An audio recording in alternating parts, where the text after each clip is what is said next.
Hi, this is Moritz. In the second clip for ArtsLibris, I refer to my first brief review of two books by Ian Wilson to emphasize once more the concept of repetition in the artist book. I have selected from my own library shelves 5 titles that all deal in different ways with the notion of alternation, reprise, and reproduction. Obviously, a very broad field in contemporary art. This is the first part dedicated to repetition as book concept. Christian Gudmundsson, Circles, published by the Stedelijk Museum Amsterdam in 1974, made in 500 copies, offset printed in black and white, stiff cover, glue-bound, 6 pages. Next to the cover, the only text in this thin book is printed on the verso side of the front cover and could be interpreted as table of contents or as the captions for the 3 full bleed illustrations to come. A phrase is 3 times repeated and reads, "Circles made by throwing a stone of equal weight as sheet."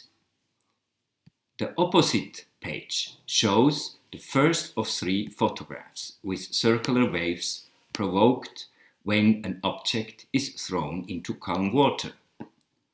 Turning the 2 remaining pages reveal 2 similar pictures. The conceptual beauty of this book is that each of the 3 sheets has a different, yet increasing paper weight that allegedly is related to the exact weight of the stone thrown into the water. It is a poetic and delightful example of a book that has turned into a sculpture, a work of art in its own right. Sophinis Profilio Continuo, self-published in the imprint Grotto in 2007, made in 150 copies, offset printed in black and white, soft cover, stapled, 80 pages. The cover without text depicts the work by Italian futurist Renato Giuseppe Bertelli, Profilio Continuo, made in 1933 from black glazed terracotta. The sculpture represents the continuous profile of Mussolini's head that was back then, with the Duke's taste for self-commemoration, approved as an official portrait. In addition, all the 80 pages of the book bear exactly the same image, as one can conclude from the notched signature right at the bottom of the head. The conceptual and uncanny artist book contradicts by repeating the very same image again and again. The sculpture's initial dynamic of a spinning profile that looks from all sides the same. As well, the ideology of the portrait overlooking everything. Martin Vitality, 360 Degree, published by ArtsLibris in the series AL together with Walter König in 2016, made in 360 numbered copies, offset printed in black and white, staple-bound brochure with a stiff dust jacket, 44 pages. Argentinian artist Martin Vitality has literally redrawn a single page from the comic The Missouri Gang by acknowledged Italian comic book artist Hugo Pratt. It is to say, page 91 from the book Totem Extra, a special western, published in 1978 by Nueva Frontera in Madrid. The original cover is depicted on the stiff dust jacket, but overprinted with black ink and Vitality's new titles. The interior shows repeatedly the same layout based on 13 panels, though the first page is the original page 91 of Hugo Pratt's story. All the following 39 pages and panel drawings are gently altered by shifting each scenery slightly a bit to the left, hence revealing aspects of the surroundings that weren't visible before. Page after page, similar to a stop-motion animation, this results in a 360-degree panoramic view in each of the original panels.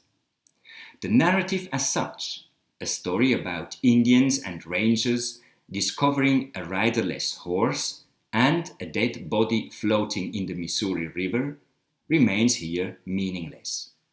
What becomes meaningful are the new appearing voids of the vast landscapes that Vitality has created. Half comic book, half something else. Between a frozen storyboard and a flip book, this cadaver exquise remains, with its precise modification and layout, highly complex. Stefanie Leinhos. Is There Something I Should Know? Self-published in the imprint We Make It Berlin in 2013. Made in 100 copies, risograph printed in 4 colors, staple-bound brochure, 8 pages. The book by German artist Stefanie Leinhos is the most enigmatic in this selection, and the answer to the question on the cover, also the title of the publication, remains open. Referring with its layout as well to a comic book, each of the 8 panels on the 4 interior pages depict seemingly the same motif: a red curtain lifted by a breeze of air that reveals a blue monochrome backdrop. But almost invisible to the eye, each illustration is gently altered. The minimal storyboard provokes an uncanny suspense that perfectly matches the ambivalent uncertainty of the book's title. Bruce Nauman, Raw Materials, published by Tate Publishing London in 2004. Print run not mentioned. Offset printed in full color and on 2 different paper stocks. Soft cover with dust jacket, perfect bound, 144 pages. Released on the occasion of Bruce Nauman's solo exhibition and site-specific work in the Turbine Hall, this publication is strictly spoken not an artist book. However, next to the curator's introductions, referential visual and source material, and the in-depth commented checklist, 1/3 of the volume is consumed by the generously typeset text transcriptions of those 21 acoustic works that have defined this unorthodox retrospective. The audio of seminal video films or installations made between 1968 and 2004 was played through speakers that were located throughout the monumental lobby. This new sonic space explored, interrogated and tested not only the notions of language, but as well of sculpture or architecture, and emphasized brilliantly the artist's fascination for repetition and loops. Take, for example, the representation of Nauman's video installation Clown Torture from 1987, in which a male and a female voice repeat the word no over and over again. Or the audio installation that was exhibited for the first time in 1972, separately in a small room with 2 speakers, creating an intensively claustrophobic and intimidating experience. Get out of my mind, get out of this room. Or the 2 storytelling games with a hermetic structure that both force the narrator to begin the story again as it comes to an end. One reads, Pete and Repeat were sitting on a fence. Pete fell off. Who was left? Repeat. Pete and Repeat were sitting on a fence. Pete fell off. Who was left? Repeat. The other, it was a dark and stormy night. 3 men were sitting around a campfire. One of the men said, Tell us a story, Jack. And Jack said, It was a dark and stormy night. 3 men were sitting around a campfire. To end this first segment of Repetition as Book Concept, I will read you the lines taken from Naumann's first poem piece, a large flat metal sculpture made in 1968 with the following engraved text that is also represented in this catalogue. By omitting systematically some of the words, the meaning changes.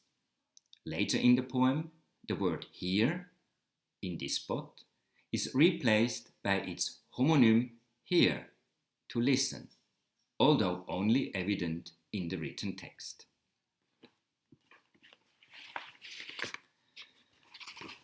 You may not want to be here. You may want to be here. You want to be here. You want to be. You may want to be. You may not want to be. You may not want. You may want. You may be. You may not be. You may not be here. You may be here. You may not want to hear. You may want to hear. You want to hear. You may not hear. You may hear. You hear. Thanks for watching and stay safe.